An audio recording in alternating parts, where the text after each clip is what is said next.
Muito boa noite, nós estamos começando mais um programa Direção Espiritual, hoje aqui, direto de Belo Horizonte, minha capital mineira, visitando as instalações da Canção Nova e sendo muito bem recebido aqui, hoje também assessorado pelo querido Wagner, que se dispôs a estar comigo hoje, no programa.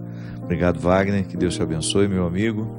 Você que nos acompanha em casa hoje, começando com essa música que tantas vezes nós já ouvimos, na verdade, inspirada neste relato do Evangelho de Lucas, capítulo 15, versículo 11 em diante.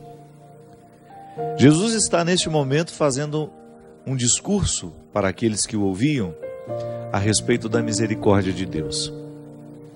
E a misericórdia divina é um contexto tão profundo que Jesus não contou uma história só. Ele fala de maneira muito simples para que as pessoas pudessem entender como é que nós podemos nos aproximar do coração de Jesus. Aqui no caso ele está mostrando o coração do Pai, né? A teologia nos diz que Jesus é a hermenêutica do Pai. Palavra bonita, né? A hermenêutica é a ciência da interpretação. Uma palavra que a gente escuta pouco, fala pouco, mas que significa muito na nossa vida. Toda vez que você está lendo um texto e tentando interpretar o que aquele texto está lhe dizendo, isso nós fazemos toda hora, né? Ou então quando você está assistindo um programa de televisão e está interpretando o que aquela pessoa está lhe dizendo, ou até mesmo quando você está conversando com alguém, ela está lhe contando uma história, e você está passando aquela história pelo crivo, pelo filtro do seu entendimento, você está fazendo uma experiência hermenêutica. Hermes, aquele deus grego, essa palavra vem da mitologia grega.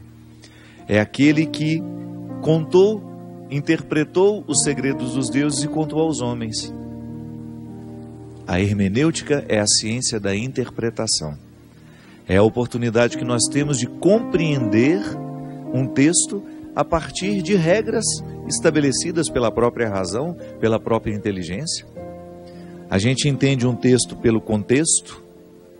Toda vez que eu pego um texto, eu preciso ver em que situação que ele está situado. Você também, quando vai escutar uma pessoa lhe dizendo, a primeira coisa que você quer saber é aquela ambiente, a história, né? Onde foi que aconteceu? Com quem você estava? Isso é hermenêutica. Então é uma palavra bonita e difícil, que na verdade você usa no seu dia a dia sem saber que está usando. Você é hermenêutico, porque você precisa interpretar os fatos, você precisa interpretar uma notícia que você viu. Então, por isso a teologia nos diz que Jesus é a hermenêutica do Pai.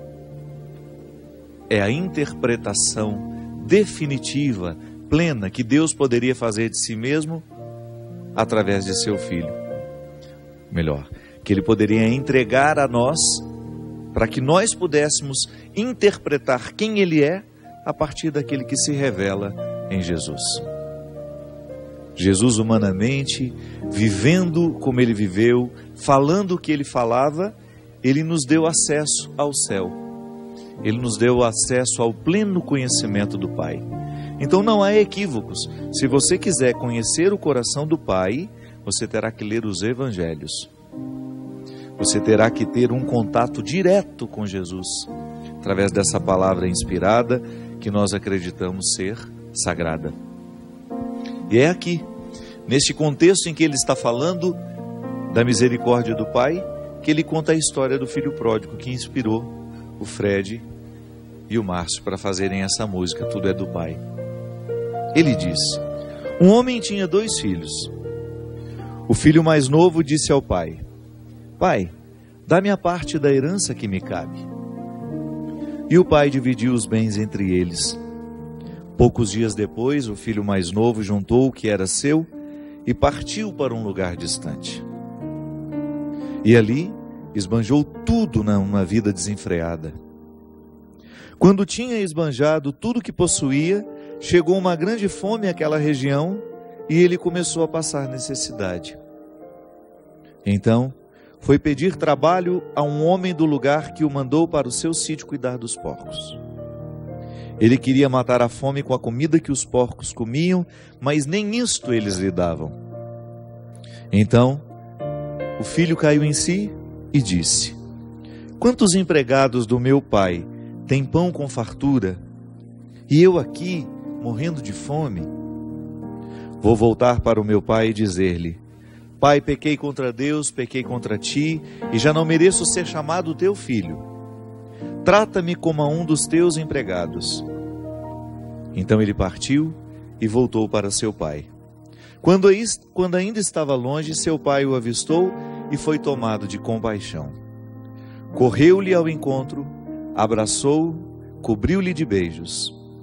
O filho então lhe disse: Pai, pequei contra Deus e contra ti. Já não mereço ser chamado de teu filho.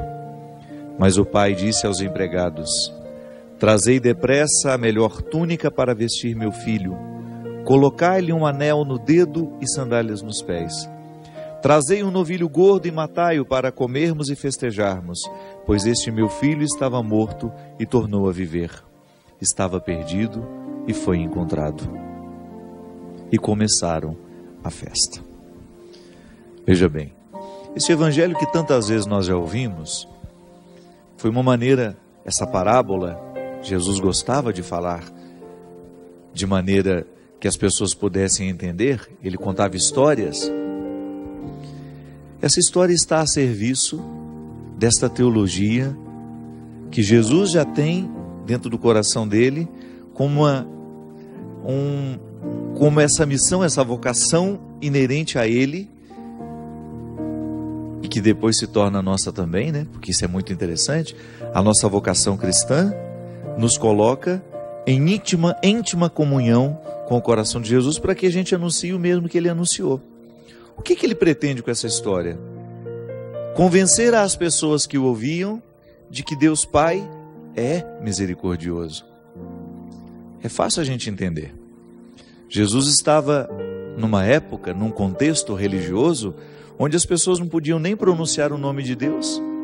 Tamanha a distância que aquele contexto religioso fazia questão de estabelecer entre Deus e os homens. O templo de Jerusalém, o lugar onde os grandes cultos aconteciam, ali havia um lugar, o Santo dos Santos, que somente o sumo sacerdote podia entrar uma vez por ano.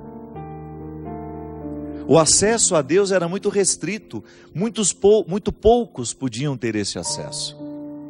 Jesus quer democratizar esse acesso. A sua missão é justamente colocar o povo no colo de Deus, é retirar as distâncias, é retirar todo e qualquer obstáculo que pudesse impedir que um ser humano fizesse a experiência de Deus. Ali, naquele momento, ele constrói uma história bonita a partir de um pai, de um filho, de uma história que todos nós conseguimos entender. É fácil, né? Você é pai, você é filho. Em alguma parte dessa história você consegue entender, você consegue estar. Naquele tempo, minha gente, só para a gente compreender um pouco melhor, pedir a herança ao pai é a mesma coisa que dizer que ele está morto a partir daquele momento. Porque a herança só era dividida depois da morte do pai. Se um filho pede a herança para o pai antes mesmo da morte desse pai, é como se ele estivesse dizendo: meu pai, a partir de hoje o senhor não existe mais para mim. Vou pegar esse dinheiro, vou embora e a minha filiação termina aqui. A nossa relação de pai e filho termina aqui no momento em que você me entrega a herança. Isso é tão verdadeiro no coração desse jovem, que depois que ele começa a passar fome, depois de ter desperdiçado todo o dinheiro que ele ganhou do pai, e olha que ele deve ter levado muito tempo para gastar esse dinheiro, né? Não sabemos, o Evangelho não nos diz quanto tempo ele ficou afastado, quanto tempo ele deixou o pai nesse sofrimento. 15, 20 anos, não sei. O fato é que, ao pedir a herança do pai, ele decretou então a morte do pai para ele. Deixamos de ter esse vínculo. Foi embora, viveu uma vida cheia de aventuras, gastou dinheiro, até o momento em que ele, desprovido do dinheiro, desprovido da herança material, ele caiu em si. Você já deve ter experimentado isso, né? Às vezes a gente comete erros que levam anos, E a gente se adapta ao erro. A gente já não consegue mais perceber que está errado. Mas parece que chega um momento da vida em que a gente cai em si. É como se retirasse uma cortina que até então antes nos impedia de ter o conhecimento da verdade, ou até mesmo ter a percepção do erro que a gente está cometendo. Isso é muito comum. Eu vejo em mim, é provável que você veja isso em você. Nós erramos e não percebemos que erramos porque ficamos adaptados ao erro. O erro cria um aconchego, mas a própria vida se encarrega de nos mostrar que estamos errados. Santo Agostinho nos dizia que é a própria ação de Deus em nós, que para um ser humano reconhecer-se errado, ele já tem que estar sob o influxo da graça. É assim mesmo. De repente a gente toma consciência de que está tratando mal o outro, de repente a gente toma consciência de que fez uma escolha infeliz, aí a gente tenta corrigir e nem sempre a gente tem a oportunidade de corrigir. Esse menino aqui, por exemplo, sei lá, 15, 20 anos depois de não ter mais o dinheiro do pai, porque havia gastado tudo, ele identifica que ele não estava no lugar certo, que ele havia feito tudo errado. E ele quer corrigir isso, porque a miséria é tanta que nem mesmo o alimento dos porcos ele pode comer. Veja bem, aqui o evangelista fala de maneira muito concreta o alimento dos porcos. Mas a gente pode colocar nesse alimento dos porcos muito mais do que o material ali, o alimento de um porco. É muito mais que isso. É como se esse menino estivesse experimentando o que havia de mais imundo no mundo. É como se ele estivesse chegando de fato a um lugar muito tenebroso, muito triste de visitar, de ser visitado. Ele estava no fosso da miséria, experimentando os sentimentos mais mesquinhos dele e dos outros. Foi o momento em que ele sentiu o desejo de voltar para casa e pedir ao pai que o tratasse como um de seus empregados. Certamente o pai devia ser um homem muito bom, que dava um tratamento muito digno aos empregados, que não era muito comum naquela época também.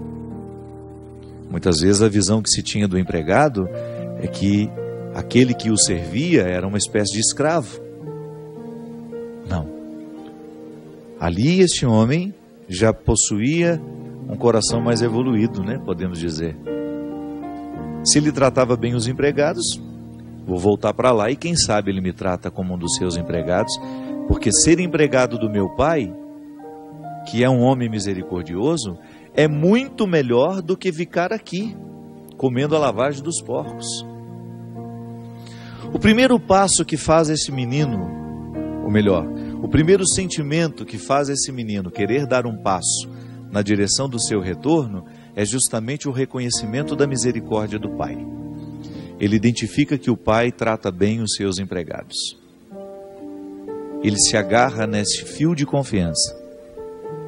A vida já havia retirado tanto dele, e já havia perdido tudo, que ele resolveu confiar na misericórdia do pai dele, mas para ser tratado como empregado. O primeiro passo na direção da misericórdia é para ser tratado com justiça, digamos assim. Quem sabe ele será justo comigo e me proporcionará a mesma vida que um empregado dele tem. Agarrado nesse fio de esperança, ele volta. Certamente fez um discurso longo dentro de si, né? Preparou na cabeça dele um discurso longo para convencer o pai disso. Mesmo sabendo que o pai era misericordioso, ele tinha o receio de que o pai pudesse ter mágoas, pudesse estar chateado com ele. Quanto tempo se passou em que ele havia sepultado o pai em vida? Sepultado no significado, né? Meu pai, a partir de hoje, eu não quero mais o senhor, não precisa mais ser o meu pai, só me dá o dinheiro, que é o que me interessa no senhor hoje. Olhou para o pai como se o pai fosse um objeto, um banco. Só quero o seu dinheiro e vou-me embora. Ao retornar, ele precisa administrar essa mágoa que certamente havia ficado no coração do pai dele. Certamente esse menino também era um guardador de mágoas, né? Porque a gente olha para o outro da maneira como nós olhamos para nós. Se eu guardo mágoas, eu tenho sempre a impressão de que o outro também guardou mágoas de mim. E quando ele, naquela estrada de volta para casa, já um caminho que ele conhecia, percebe que o pai está à porta, numa atitude de espera. Numa atitude de espera, o pai continua ali, misericordioso. Então ele vai na direção do pai, pronto para fazer o discurso, pronto para contar a ele todas as suas desculpas e solicitar um emprego naquela casa que até então ele era filho. E o gesto mais bonito, um gesto que faz com que aquele menino não precise nem dizer, não precisa nem fazer o discurso que ele havia preparado. O discurso ficou calado na boca, né? Tem até aquela música, pode continuar nesse tom, Wagner. Nem deixaste-me falar da ingratidão, morreu no abraço mal que eu fiz. Festa, roupa nova, anel, sandália aos pés, voltei à vida, eu sou feliz. Confiei no teu amor e voltei. Sim, aqui é o meu lugar. Eu gastei teus bens, ó Pai, e te dou este pranto em minhas mãos. A palavra nos diz que o pai olhou para o menino dele com compaixão. O que é compaixão? É sentir a paixão do outro. É sentir com o outro aquilo que pertence ao outro. É a gente colocar o coração na mesma sintonia que o outro. O conceito de compaixão é riquíssimo dentro do cristianismo, porque não é uma indiferença com o sofrimento do outro, e nem é uma ajuda aparente. Não, a compaixão não significa oferecer ao outro apenas gestos. Ah, então tá bom, você precisa de pão, você está com fome, eu te ofereço pão. Não. A compaixão é um movimento que faz com que o sentimento do outro, a dor do outro, seja sentida por nós. Foi assim que o pai acolheu seu filho. Sentiu a dor que doía nele. Compadeceu-se. Viveu a mesma paixão que existia dentro daquele coração. Trouxe ele inteiro para dentro de si. E ali uma festa começou. Aconteceu dentro do coração daquele menino, certamente desconcertado, porque ele não esperava ser tratado daquela forma. Ele não esperava que seria amado naquele momento, porque ele não merecia ser. Eu sempre gosto de dizer, minha gente, nós nunca vamos esquecer uma pessoa que nos amou no momento que a gente não merece ser amado. Nós nunca vamos esquecer uma pessoa que nos acolheu no momento em que a gente não merecia ser acolhidos. Esse é o amor de Deus. Para isso Jesus contou essa história, para que a gente tivesse condições de compreender que nós também vivemos a experiência do filho pródigo. Nós também fazemos escolhas erradas. Nós também somos infelizes muitas vezes em sair do lugar que de fato nos pertence para ir buscar um lugar estrangeiro que não tem nada a ver com a nossa alma, com a nossa vida. Nós também nos embrenhamos em caminhos que nos destroem. Também somos reduzidos a um lugar onde só nos resta o que há de mais miserável. É a consequência do pecado. Talvez você já tenha experimentado isso na sua vida com a mesma intensidade que esse menino. O pecado foi tão profundo na sua alma, as consequências do pecado foram tão sérias na sua vida, que você esqueceu quem você era. Sim, porque durante muitos anos este menino não se recordou que ele era filho daquele homem. O pecado o distraiu. Ele não teve tempo para lembrar da sua filiação. A distração do pecado, das festas, de tudo aquilo que o dinheiro poderia lhe dar, fez com que ele ficasse cego para a verdade fundamental que até então estava dentro do coração dele e ele já a tinha esquecido. Eu tenho um pai que me ama. Eu sou um filho amado. Eu tenho um lar para onde eu devo voltar, para onde eu posso voltar. Eu não sou aqui um estrangeiro. Por acaso eu quis me fazer estrangeiro nessa terra de pessoas que não me amam. Porque certamente se aquele menino, durante todo esse tempo em que ele gastou o dinheiro dele, se ele não fez amigos de verdade, que pudesse sustentá-lo no momento da sua fome, é porque ele não foi amado naquele outro lugar. Ele não estabeleceu relacionamentos que pudessem lhe dar segurança. Então o único lugar em que ele tinha alguém que de fato poderia lhe oferecer o mínimo necessário para viver, que seria ser tratado como um empregado, era na casa do pai. Nós vivemos a mesma história o tempo todo.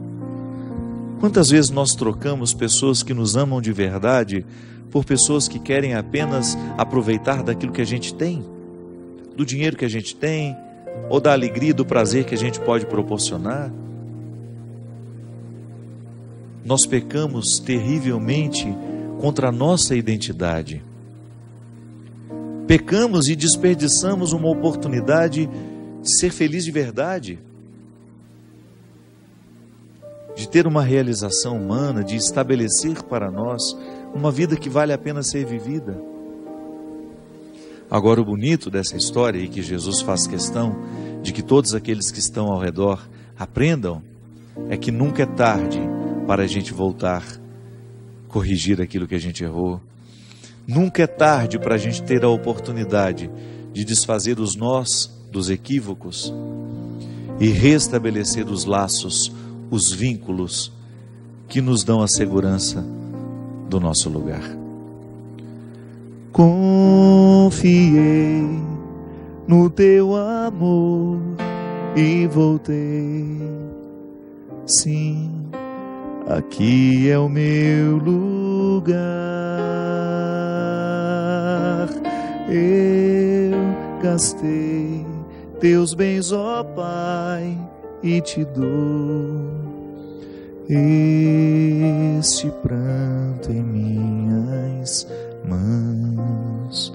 Às vezes o que a gente tem é só o choro fruto daquele equívoco terrível que poderia ter ceifado a nossa vida. Mas se hoje você tem condições de entender o que eu estou dizendo, se hoje você ainda pode ouvir o que eu estou lhe falando, é porque a vida não terminou para você. E quem sabe uma decisão favorável, tomar decisão favorável a você, reassumir o seu lugar, reencontrar aqueles que num determinado momento da sua vida você desprezou, você deixou de lado por causa de uma aventura, por causa de um novo tempo que você tanto ansiava. Descubra um novo no seu lugar mesmo, a partir dessa identidade que lhe coloca na segurança de vínculos, de pessoas que de fato estão preocupadas com você. Todos nós temos um pouco de filho pródigo, todos nós também corremos o risco do equívoco, de esquecer quem a gente é, de trocar a segurança do nosso lugar por sonhos que definitivamente não nos levam a nada, por ilusões, podemos dizer. Faça o mesmo que esse menino fez. Aproveite a oportunidade. Ande a pequena distância que te separe daquilo que de fato é importante para você. Nós vamos para um rápido intervalo e a gente volta já já com o programa Direção Espiritual.